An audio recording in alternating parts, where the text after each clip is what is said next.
The morning passed without incident. Ray did not attempt to repeat what she had done the day before.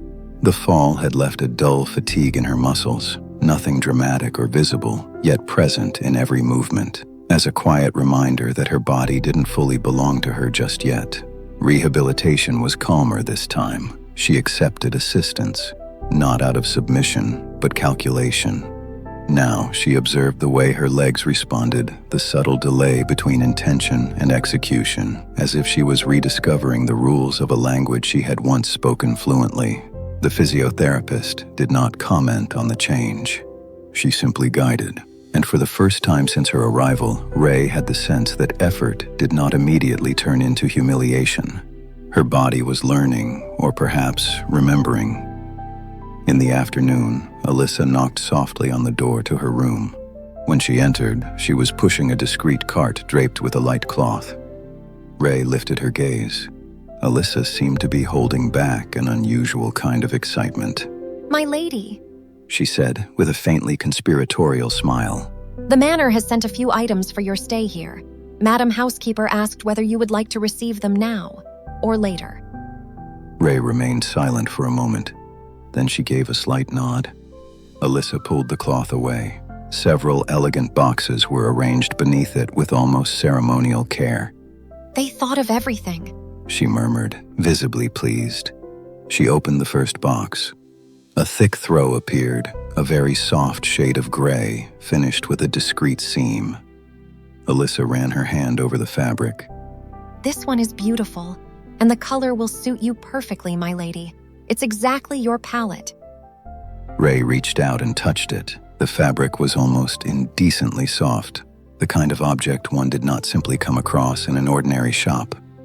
Alyssa continued. A second box contained comfortable clothing, cut with a precision that turned even simplicity into luxury. "They chose lightweight materials for your recovery." Then another, skincare products, and a delicate teapot accompanied by a small box of tea. Alyssa seemed genuinely delighted with each discovery. "The master truly thinks of everything," she said, almost without meaning to. Ray did not respond. She watched the objects gathering around her, silent proofs of a life she did not feel she was living. Everything was planned, paid for, and reached her without her having to ask for anything. At last, Alyssa opened a smaller, more discreet box. She frowned slightly. "Oh." She took out a slender object and placed it on the low table. A finely crafted metal bookmark. Nothing ostentatious, almost plain. Alyssa tilted her head. "This one is different." Ray did not need to pick it up to recognize it. Her gaze had already settled on the engraving. For someone who reads too fast. The memory returned with almost painful clarity. She was 20, a book open on her knees, sitting in a chair far too large for her in one of the manor's libraries. She used to fold the corners of the pages without thinking. Arjun had watched her for a few minutes before taking the book from her hands. "You mistreat my books."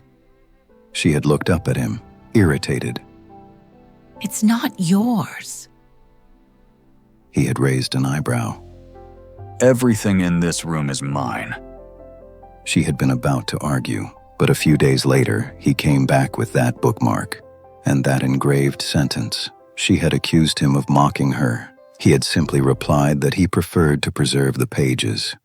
Ray took the object between her fingers. The metal was cold. The sensation traveled up her hand with a slow, almost hypnotic precision. For a second, she had the impression that the room around her was holding its breath. Then the familiar pressure appeared, subtle and invisible, as if the air around her tightened ever so slightly. Her heart slowed, her breathing steadied. Too quickly for it to be her doing. Ray closed her fingers around the bookmark. The sensation lingered for a few moments before fading.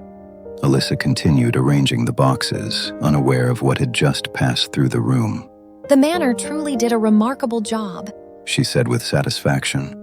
"You will be much more comfortable here." Ray placed the bookmark beside her. Among all the luxurious objects spread across the table, it was the only one that truly felt like it belonged to her. Later, when Alyssa had left the room, Ray remained alone in the silence. The late afternoon light slowly slipped across the thick blankets and open boxes. She watched the objects for a long time. They all told the same story. She was protected, surrounded, and taken care of, and yet a thought imposed itself on her with almost irritating clarity. At 20, she had refused to let him pay even for dinner. She did not want anyone to believe she stayed for money. Now, an entire clinic functioned around her, and she had chosen none of it. Ray shifted slightly in the armchair. The movement still pulled at her throat. An instinctive reflex pushed her to try to speak. A word, any word. Her mouth opened, air passed, but no sound came. She closed her lips again, and the silence settled back in. Her gaze drifted toward the bookmark resting on the table. The sense of calm had disappeared. The room had returned to perfect normality, and yet a strange certainty remained. Somewhere, beyond the walls of the clinic, he probably knew exactly how her recovery was unfolding. Ray did not know whether that thought should reassure her or irritate her. She placed her hand over the cold metal, then closed her eyes, and for the first time in a long while, the idea of reading again crossed her mind. Not to escape or forget, but to see whether some things could still exist without him. And yet, deep within her, another question remained.